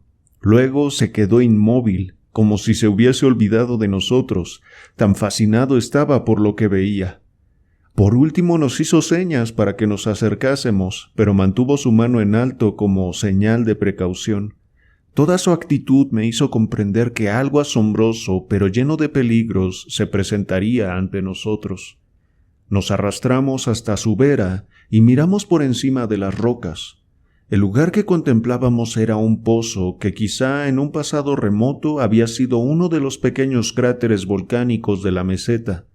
Tenía la forma de un tazón y en el fondo, a unos centenares de yardas de donde nosotros estábamos, había charcos de agua estancada con espuma verdosa, flanqueados por juncales. El sitio en sí ya era fantasmagórico, pero sus ocupantes lo transformaban en un escenario de los 7 círculos de Dante. El lugar era un nido de pterodáctilos. Había centenares de ellos, congregados ante nuestra vista. Toda el área del fondo, alrededor de la orilla del agua, pululaba con los jóvenes pterodáctilos y sus hediondas madres, que estaban empollando sus huevos amarillentos y corriosos. De esta masa de obscena vida de reptiles que se arrastraba y aleteaba, surgían el espantoso clamoreo que llenaba los aires, y el horrible, mefítico y rancio hedor que nos daba náuseas. Pero arriba, cada uno posado en su propia roca, altos, grises, macilentos, más parecidos a ejemplares muertos y disecados que a seres llenos de vida, estaban los horribles machos, absolutamente inmóviles, salvo por el rodar de sus ojos rojos o cuando ocasionalmente hacían chasquear sus picos semejantes a ratoneras para coger a alguna libélula que pasaba junto a ellos. Tenían cerradas sus enormes alas membranosas por medio de sus antebrazos plegados, de modo que parecían gigantescas viejas sentadas, rebozadas en hediondos mantones de color tela de araña, de los que emergían sus cabezas feroces. Entre grandes y pequeños, no menos de 1 millar de esos repugnantes animales descansaban en aquella hondonada ante nosotros.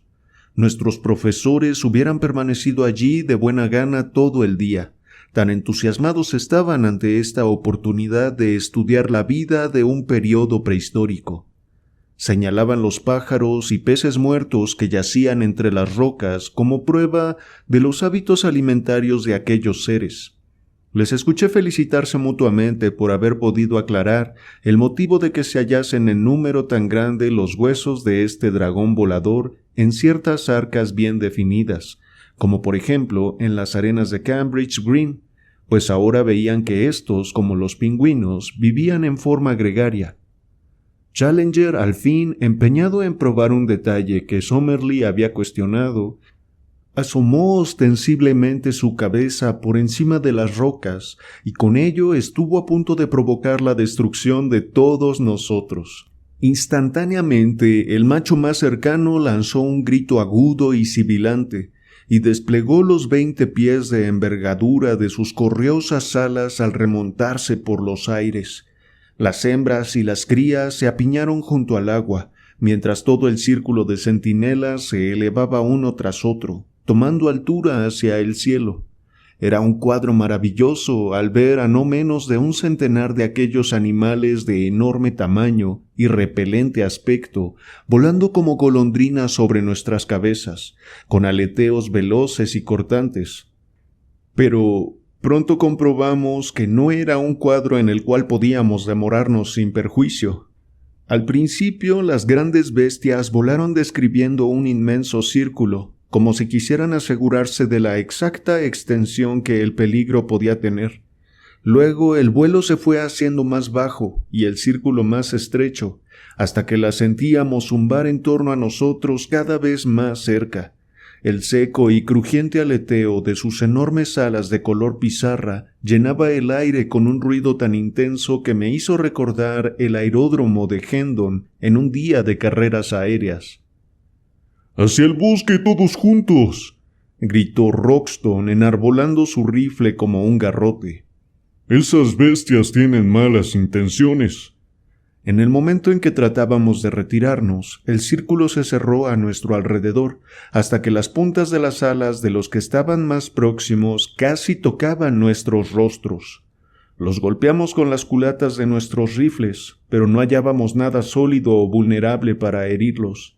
Entonces, súbitamente, asomó de entre el círculo sibilante y de color pizarra un largo cuello y un pico feroz que nos acometió.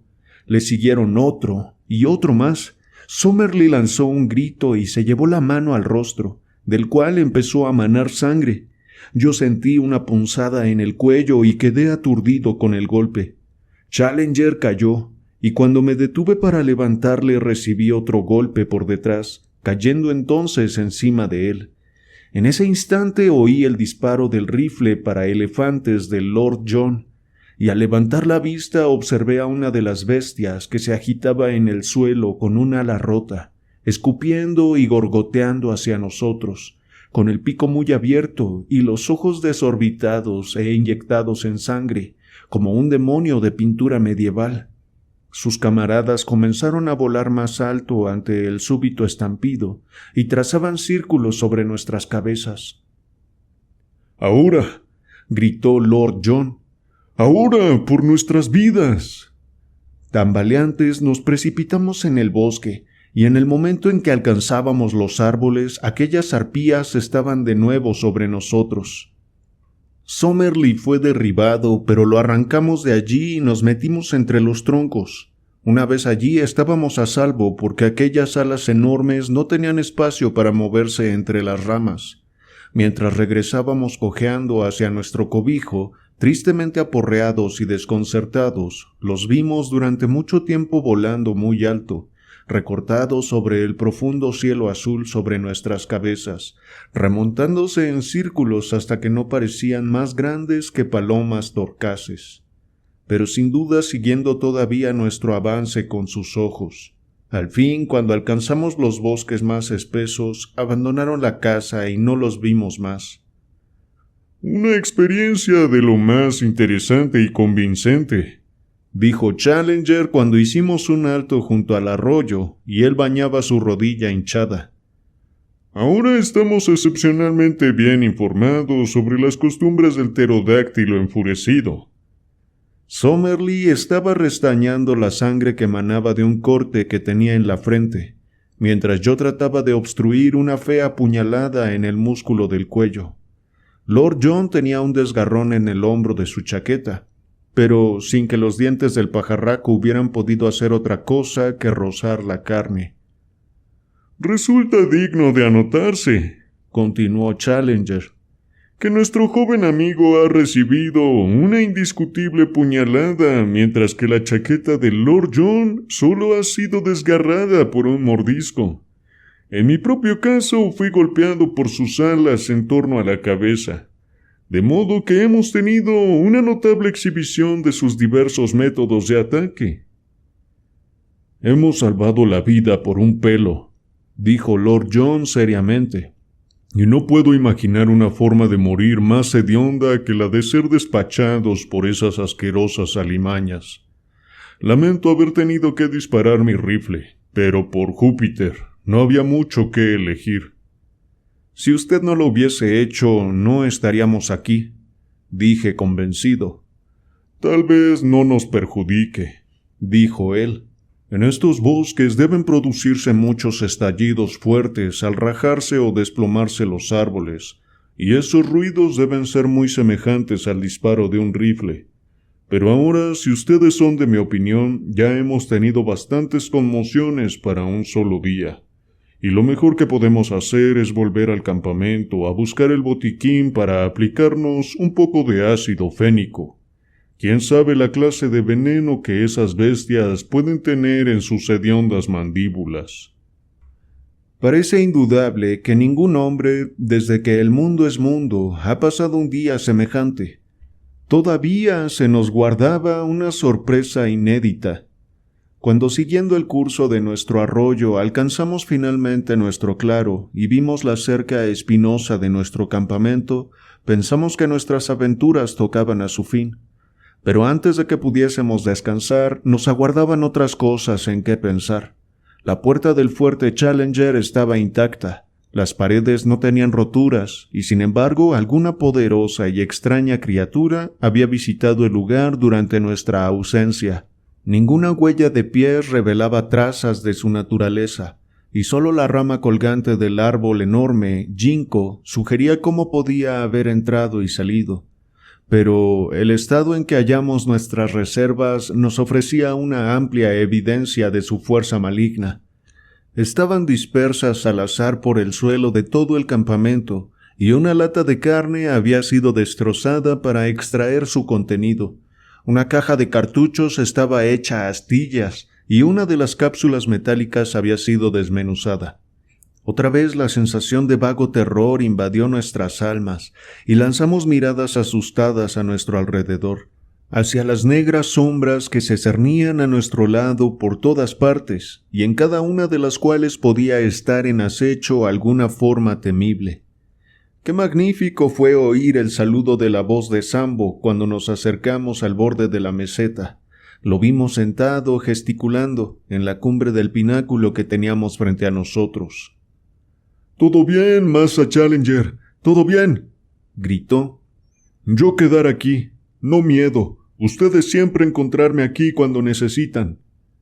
Su honesta cara y el inmenso panorama que se desplegaba ante nosotros y que nos hacía alcanzar con la vista medio camino hasta el afluente del Amazonas, nos ayudaron a recordar que estábamos de verdad en el siglo XX, sobre esta tierra nuestra, y que no habíamos sido trasladados por arte de magia a algún tosco planeta en las primeras y más salvajes etapas de su desarrollo. Qué difícil era comprender que la línea violácea que señalaba el borde del lejano horizonte estaba muy cerca del gran río surcado por los enormes navíos de vapor, en los cuales la gente hablaba de sus pequeños problemas cotidianos, mientras nosotros, abandonados entre los seres de una edad lejana, solo podíamos lanzar nuestras miradas hacia allá y suspirar por todo lo que involucraba. Otro recuerdo queda en mí de aquel día maravilloso, y con él deseo cerrar esta carta. Con su temperamento quisquilloso aún más irritable por las heridas recibidas, los dos profesores se querellaron acerca de la naturaleza de nuestros atacantes, que si era el género pterodáctilo o el dimorfodón. Acabaron intercambiando gruesos epítetos. Para evitar sus reyertas me aparté un corto trecho. Estaba sentado sobre el tronco de un árbol caído, fumando, cuando se me acercó Lord John con aire de paseante. «Hola, Malone», dijo. «¿Recuerda el lugar donde estaban aquellas bestias?» Como si lo estuviera viendo. «Era una especie de pozo volcánico, ¿no es cierto?» «Exactamente», dije. «¿Se fijó en el terreno?» «Rocas». «Pero alrededor del agua, donde crecían las cañas». «Era una tierra azulada que parecía arcilla». «Exacto, un embudo volcánico relleno de arcilla azul». «¿Y qué hay con eso?», pregunté. «Oh, nada», dijo y reanudó su paseo, esta vez regresando hacia donde las voces de los dos polémicos hombres de ciencia surgían en un prolongado dúo, donde se alzaba la aguda y estridente nota de Somerley y descendía el sonoro grave de bajo que emitía Challenger. No habría pensado más en las preguntas de Lord John si no fuese porque aquella noche lo oí murmurar para sus adentros. «Arcilla azul, arcilla en un embudo volcánico». Fue lo último que oí antes de hundirme en un sueño fatigado. Bueno, chicos, chicas, hasta aquí la lectura de hoy, espero que la hayan disfrutado. Si fue así, no olviden dejar su like y suscribirse al canal si no lo han hecho. Bueno, pues la aventura y la emoción va de subida en esta obra. Los retos han cambiado y eso nos permite conocer otras caras de los personajes. Empezamos el capítulo 9 con la idea de Challenger para poder cruzar la meseta, escalando primero y luego utilizando un haya como puente.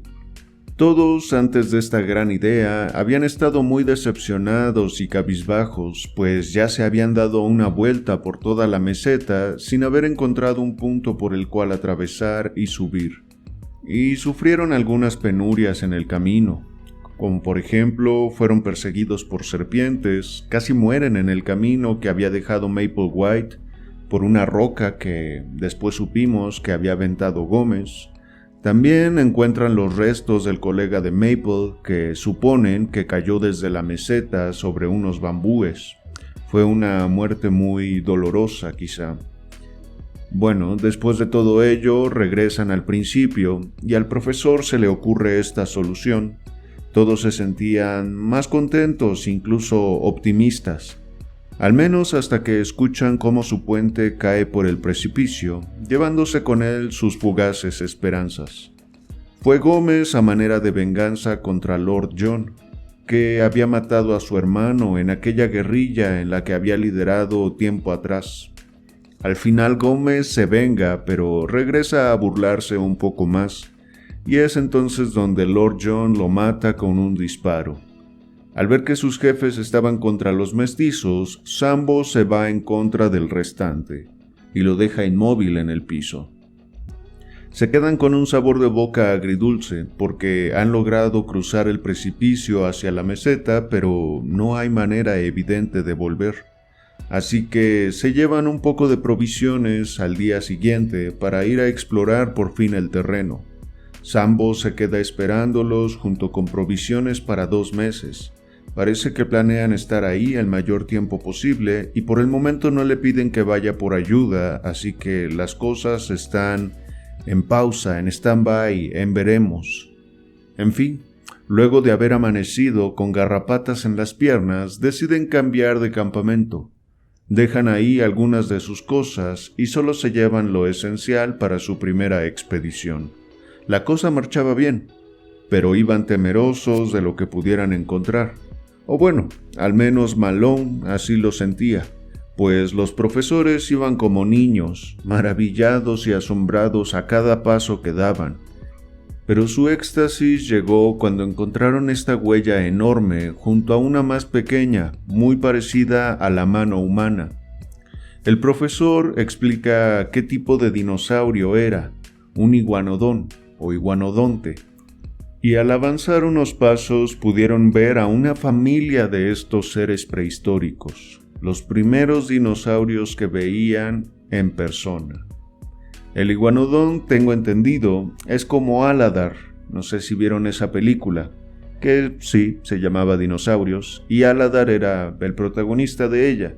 Tengo entendido que es ese tipo de dinosaurio. Los observaron unos minutos hasta que la familia decide irse del lugar porque, se habían pegado ahí con un par de árboles. Todos estaban maravillados y asombrados. Incluso Challenger se pone a bromear de todo lo que le dirían en Inglaterra a Somerley si éste comentara sobre lo que ha encontrado y visto ahí. Una vez que pudo demostrar su aseveración, al fin, frente a sus compañeros de viaje, se puso de muy buen humor. Tanto así que sigue con hambre de aventuras. Avanzan un poco más y la experiencia, que pudo haber sido pacífica y estimulante como con los iguanodontes, se vuelve una pesadilla. Pues el profesor Challenger parece que se pone demasiado curioso. Ya un poco descontrolado, se asoma un poco de más hacia el nido de los pterodáctilos, los cuales, al sentirse amenazados por unas criaturas extrañas, los persiguieron y trataron de cazarlos. Los expedicionarios tuvieron que huir hacia la maleza para que estas aves prehistóricas no los alcanzaran. Algunos sufrieron lesiones, pero nada excepcionalmente grave. Sin embargo, las cosas no acababan ahí, pues al regresar al campamento encontraron sus cosas revueltas y desordenadas. ¿Quién o qué habría sido? Pero no es el único misterio, sino que también están estas palabras de Lord John ya al final del capítulo 10. Se queda pensando en la arcilla azul en el cráter volcánico.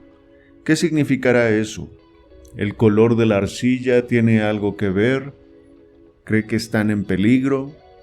¿Se le habrá ocurrido alguna teoría de por qué los dinosaurios sobrevivieron en ese lugar? No lo sabemos todavía. Esos han sido los eventos más importantes de estos capítulos. Notamos que nuestro narrador en sus cartas ya no se limita solo a describir los hechos, sino que también nos habla de sus emociones frente a estos, cómo vive cada experiencia. Y aunque sus textos pueden seguir siendo usados para un escrito periodístico muy objetivo, él se tiene que expresar, pues la aventura lo está sobrepasando de muchas maneras. Se ha enfrentado ya a algunos retos importantes y también vio criaturas que pensaba que ya no existían sobre la faz de la Tierra. Pero bueno, las cartas y la novela en sí se van enriqueciendo poco a poco.